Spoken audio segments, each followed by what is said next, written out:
Welcome to a very special, like everyone is always not special, very, very super special edition of Healthy Happy Hour. Why is it so special? Because, thank you, P. Diddy, The Bill. Cupcake Fairy stopped by.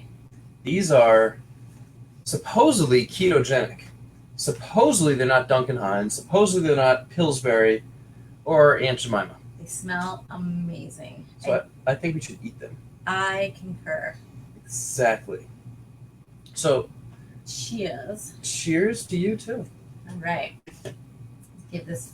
Do I have to take off the wrapper? We should take off I the don't want to take off wrapper. the wrapper. Well then, I'm not going to take off the wrapper. take off the wrapper. Guys, lesson to self. Impress a girl, take off the wrapper. It's just seriously. Oh, yeah, this was good last night when I didn't eat one. Yeah, when they didn't stop by. When nobody stopped by with these last night. Mm-hmm. I thought it was a fairy. Well, good. It was amazing. I'll encourage Phil to please post it in the Healthy Happy Hour group page for everyone to see. Yes, please. It's like he scooped it out to make more filling, Yeah, and it's delicious filling. they're much better than my buckwheat Mm-hmm. debacles. It's What kind of debacle? They are a work in progress. His work in progress was like Perfected. instant success. Mm-hmm. All right, Phil. You done good. So while you're at it, why don't you go and grab yourself a delicious, nutritious snack right around dinner time, or maybe it's dessert time, and go for it. Live a little Mm-hmm. on the wild side. So here's one of my pet peeves. You got your pet peeves, I got my pet peeves. He has a lot of pet peeves. They add by the moment. Daily. What's it this time, Jim? Vegetarians. Okay. There we go. I will keep my comments to myself. There's a girl that stopped coming around because she was vegetation. She's a vegetation. She was a vegetable. What's she know? Ooh, that's my joke. What vegetable was she? All of her friends said she never saw herbivore. Okay, honey. Your daughter said it better. Much.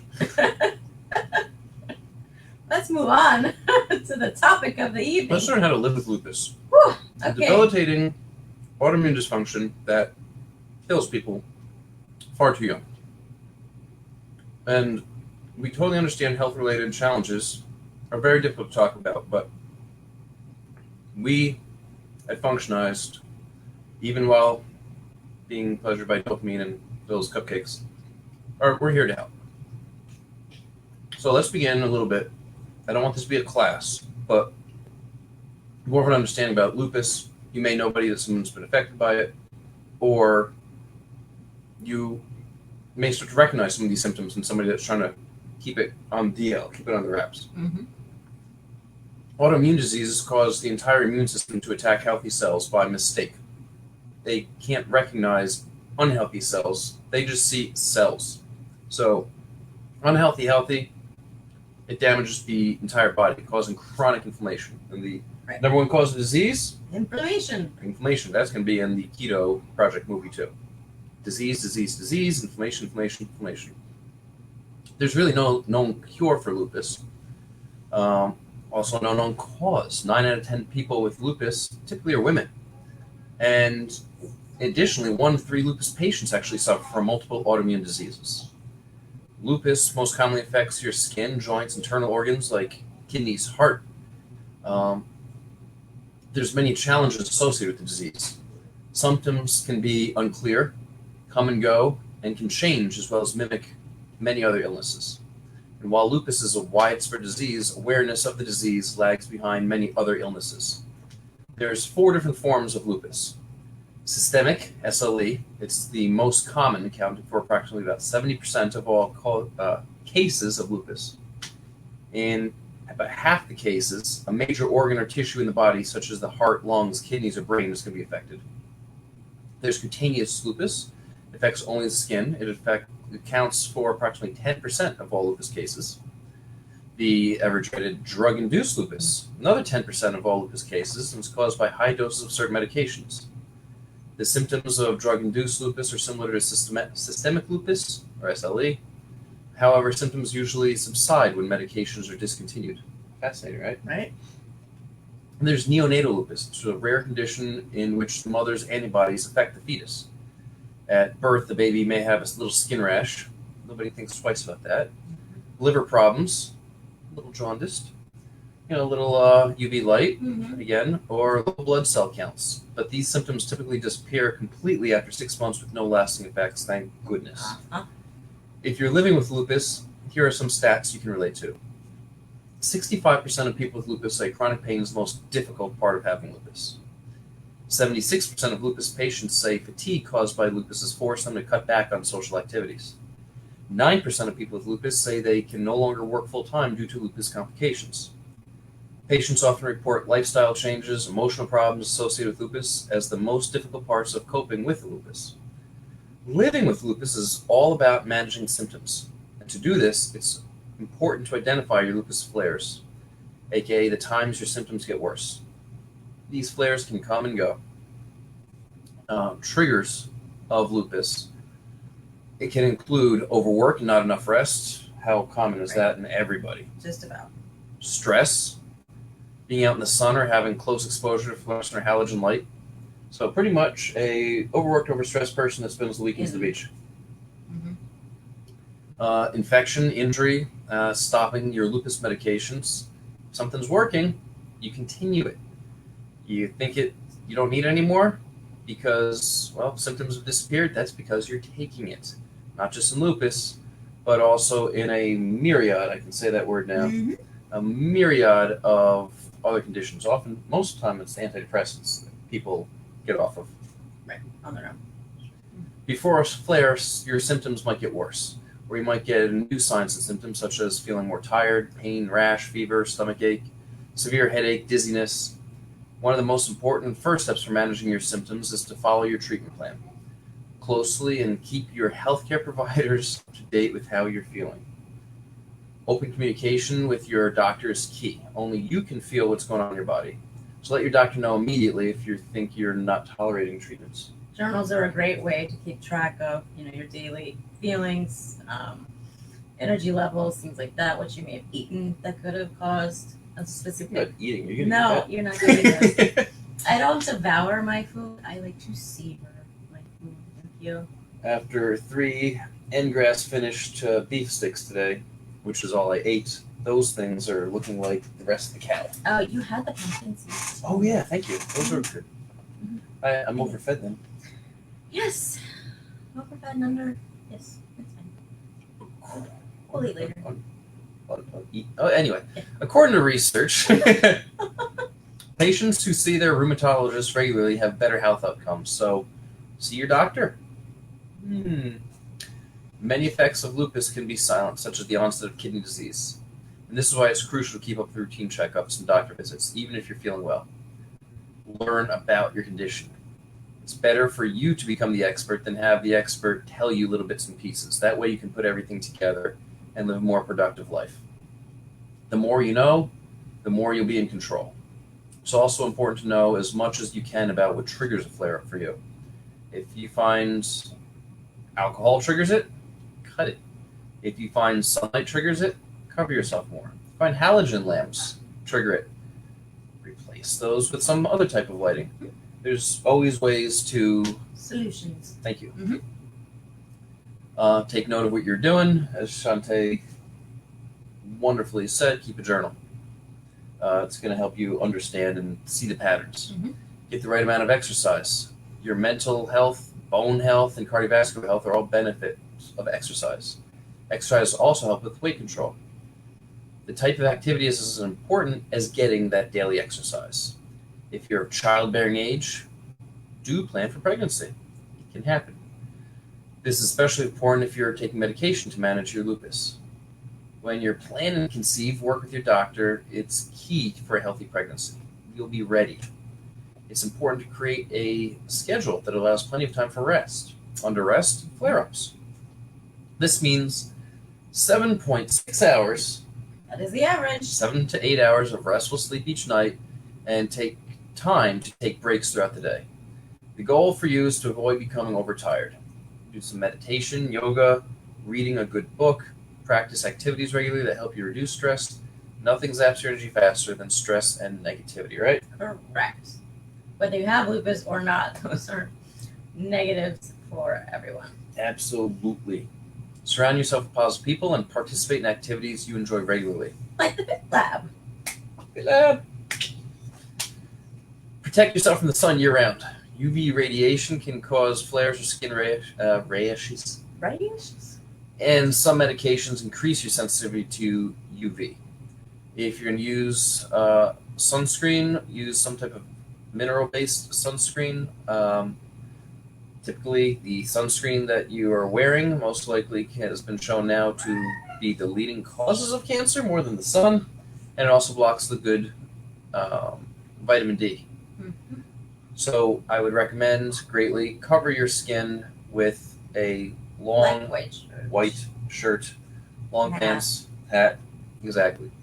You can get some light, but you're not going to be getting the cancer. Mm-hmm. Been in Jersey too long saying cancer. Yeah, time to go. Have too many hot dogs and get some cancer. Then you got to go. Time to go. Forget about it. Time to go. Whew. There's plenty of reasons to quit smoking, but if you have lupus, here's one more. Studies, research report smoking possibly could trigger lupus flares. Studies also confirm that smoking worsens many aspects of lupus. What is up with our fun Fridays and our healthy happy hours? We're not even having a happy hour right now, and the tongues are getting tied. No, we are not. It has been busy. Busy. It's the one word. If I have a New Year's resolution, I never want to hear that word again. See? Grows by the day. Your little... Not little? Not everyone needs to go on a special diet when diagnosed with lupus. However, there are certain foods that may trigger flares. This is where we really come in now. Replace your soda and sugary beverages with water. If you have to get a soda, grab a Zevia. They taste better and more clean than soda. Right, Ryan? Ah. With your water, the general rule of thumb is if you're thirsty, drink. If you can't figure out if you're thirsty, you're probably thirsty. Take your body weight, cut it in half, and that's how many ounces of water per day is kind of like your baseline to shoot for.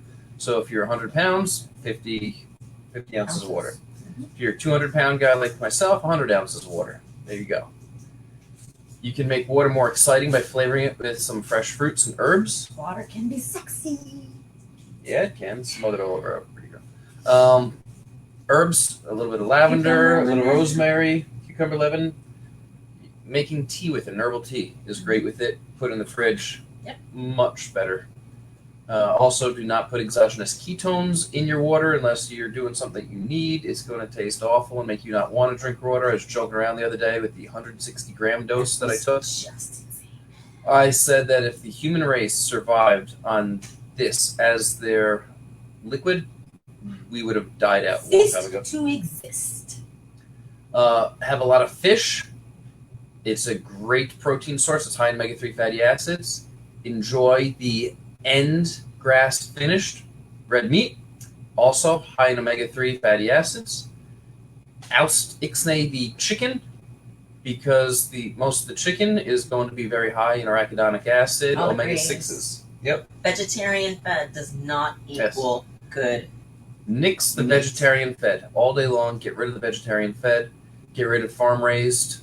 This is going to be very high in pro-inflammatory substances.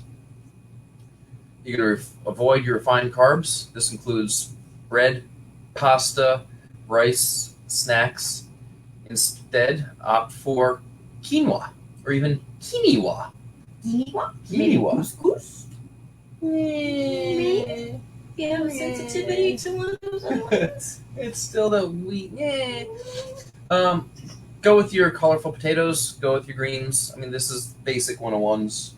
Colorful potatoes are fun. Everyone's been asking what you that picture was in the Healthy Happy Hour from the other day. Can you please tell the world what you did in the cast iron skillet? Oh, I was gonna say I do a lot. I have to be more specific than that. Please. So I sautéed onions, and then first it started on Sunday morning. So I saved all of my bacon fat from the bacon so that I could put it on the Brussels sprouts because that's like my favorite thing to do. So I sautéed my onions and then put in my steaks, and I seared the steak because I ate steak and they ate salmon. And then on a tray, I lathered up all the bacon fat on top of the, what did I make? Brussels sprouts. And then I found some leftover some spinach, so we dumped that into. So then we mixed all the onions and the spinach and the Brussels sprouts and the bacon fat. And then I stuck it back into the skillet with the steaks, and then I stuck it in the oven and I baked it so that the caramelize the Brussels sprouts because I like them that way. So I had a delicious steak. Might just have a little burn left from the skillet. I'm still working these cast iron things, but so worth it. Tip: don't grab the cast iron. I didn't blend it in with the pot holder. I'm sorry. Just don't do it. But it was delicious. So bacon fat on your Brussels sprouts. My recommendation. Highly, highly recommended. Yes. Widespread and chronic inflammation is very common with autoimmune diseases such as lupus, and you can help your body fight against the harmful effects of this inflammation with certain foods such as flax seeds, avocados, walnuts. We had avocados. We did avocados. Berries, the leafy greens, throw some carrots, throw some squash, throw some sweet potatoes, purple potatoes. Get your protein here. Imagine understanding the cause of your symptoms instead of masking with medications. And functional medicine does exactly that. And when you want to get even more specific, remember, you ain't testing, you're guessing. Always test for success, right? Correct. So functional medicine is used as a tool to address the underlying cause of disease. It's ideal for chronic conditions such as lupus. And using a system-oriented approach, the patient and practitioner work together to develop a therapeutic partnership. This means you play a significant role in your own treatment. This is a good thing. You have a choice. You have a purpose. The more active you are in your treatment, the better chance you have of survival and a healthier, more satisfying life, full more vitality. Now, conventionally trained physicians are mostly taught to diagnose by symptom, not by the underlying cause. When it comes to functional medicine techniques, it's identified five common hidden causes of chronic conditions. It includes allergens, microbes or imbalances of the bugs in your gut, toxins, poor diet, and stress. And we're here to help address these hidden causes and flares and customize a program exactly for you. So I highly encourage you. You have questions on this, you have comments on this, share them. Leave them below. Most people end up emailing or calling us. That's cool too. We'll take that. Absolutely. If you need help with any of the lifestyle changes we discussed, feel free to schedule a consult. Phone number I will post below, or it's 848-444-9032. 848-444-9032. And we're always here to help you live a better life with lupus, without lupus. Just live a better life and be a better version of yourself. Yes. That's it. Woman of many words. So thank you for joining us on Healthy Happy Hour a little early tonight. We were going to figure out the best time as all the kiddos transitioned back into school with 3 classes. I don't know what's up with that. She better get 3 A's then. Oh, yes, she shall. And as always, from the bottom of my heart, thank you for being here. And you know, with everything else opening up, we should start opening up this place for Healthy Happy Hour once again. Ooh. Do our monthlies. Would you like to come to the Fit Lab? Let us know. I love the plan. All right. This is your Chief of Human Performance, also known as the Mad Scientist, Jim. I'm out. The Functionized. See you next week.